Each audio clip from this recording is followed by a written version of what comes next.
Yo, what's up, good people? What is up? Welcome back to the Neural Dojo podcast. This is the spot where humans and AI meet to think out loud. We like to call it binary banter. I'm Kyrie, aka KT, the AI Sensei, and this one's for my fellow parents navigating this crazy world of technology and kids in the age of AI. Today we're getting into ChatGPT for teens, what it means for your kid, and how parents can decide whether they're ready to use it. Here's something I think every parent needs to think about. Your kid can ask ChatGPT questions they may never ask you, and I'm not just talking about homework. Relationships, problems at school, how they're feeling, decisions they're trying to make, all of it. And ChatGPT is going to answer.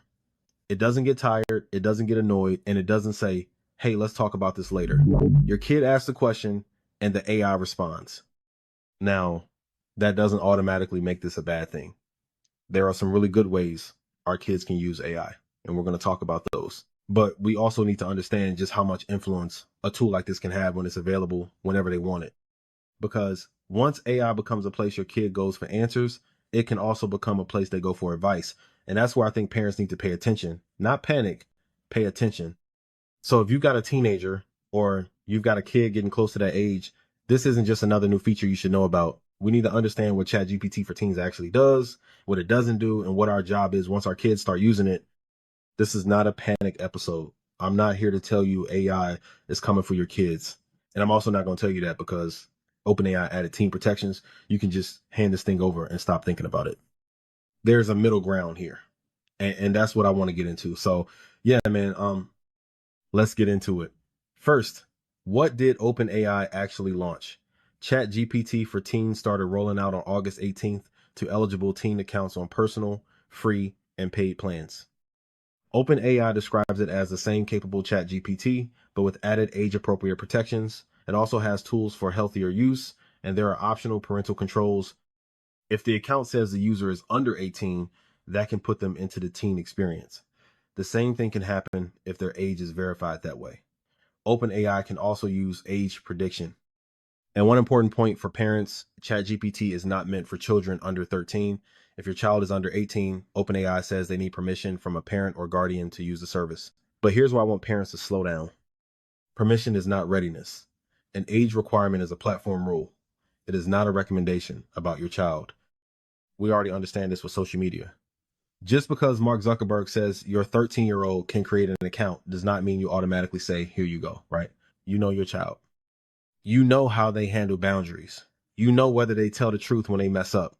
You know whether they can step away from something when it starts becoming unhealthy.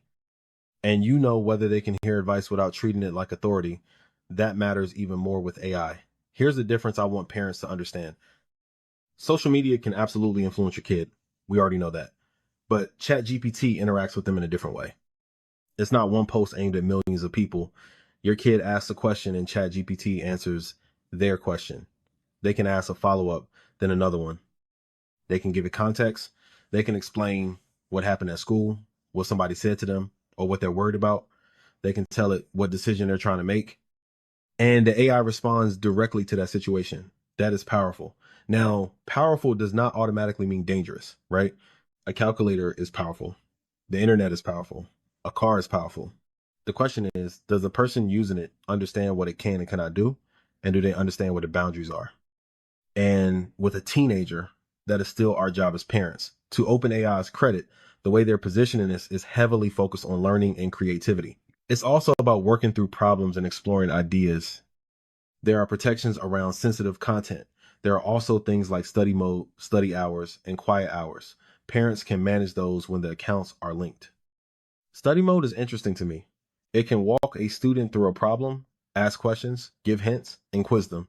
It can help them work toward understanding instead of just dropping an answer in their lap. And that is exactly how I would want my child using AI for school. Not give me the answer to number 7, more like don't give me the answer. Help me understand why I keep getting number 7 wrong. Or quiz me on this until I can explain it back to you without looking at my notes. That's a completely different use of the same technology. One builds capability. The other can hide the fact that your kid never learned the thing in the first place. And parents, let's be clear. Teenagers are already using AI. Let's run the numbers and really listen to these. There are quite a few, but they're important. And I really want you to pay attention to how you feel when you think about your child using AI in these ways. So Pew Research found that 64% of US teens said they use AI chatbots. 57% said they have used them to search for information. 54% said they have used them for schoolwork. 47% said they have used them for fun or entertainment. And this is where it gets more personal.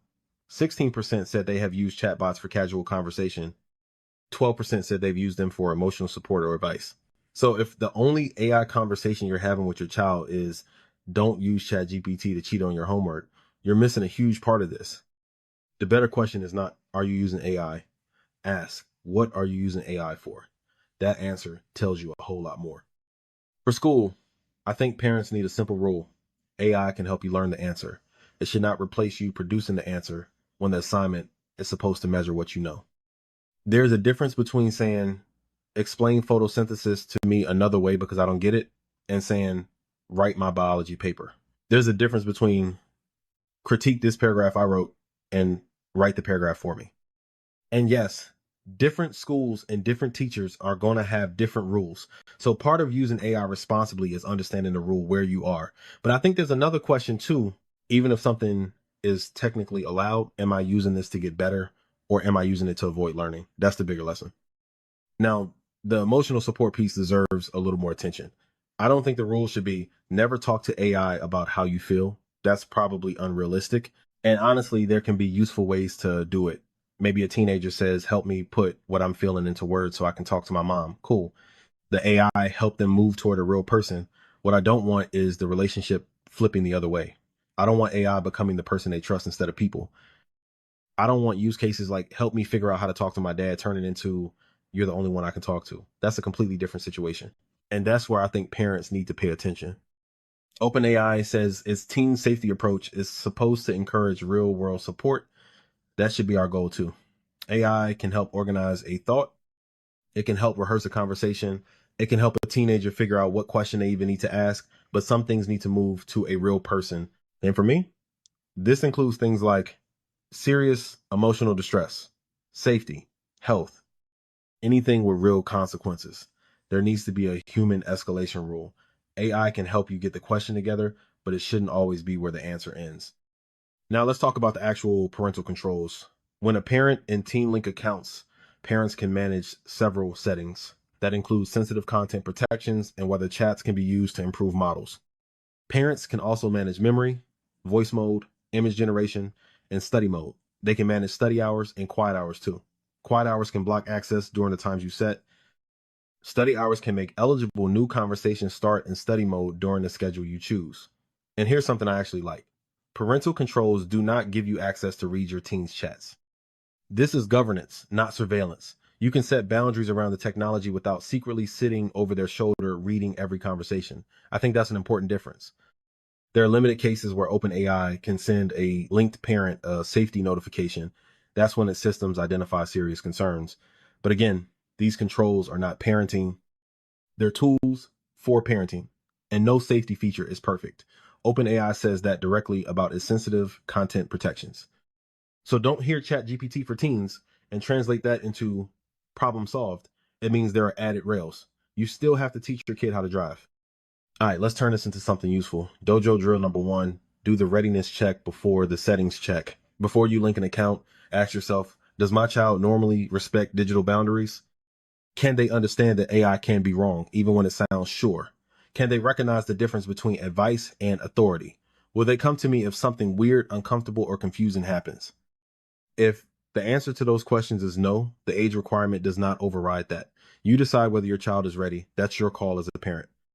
Dojo drill number 2, set the house rules together. Sit down with your team and go through the controls.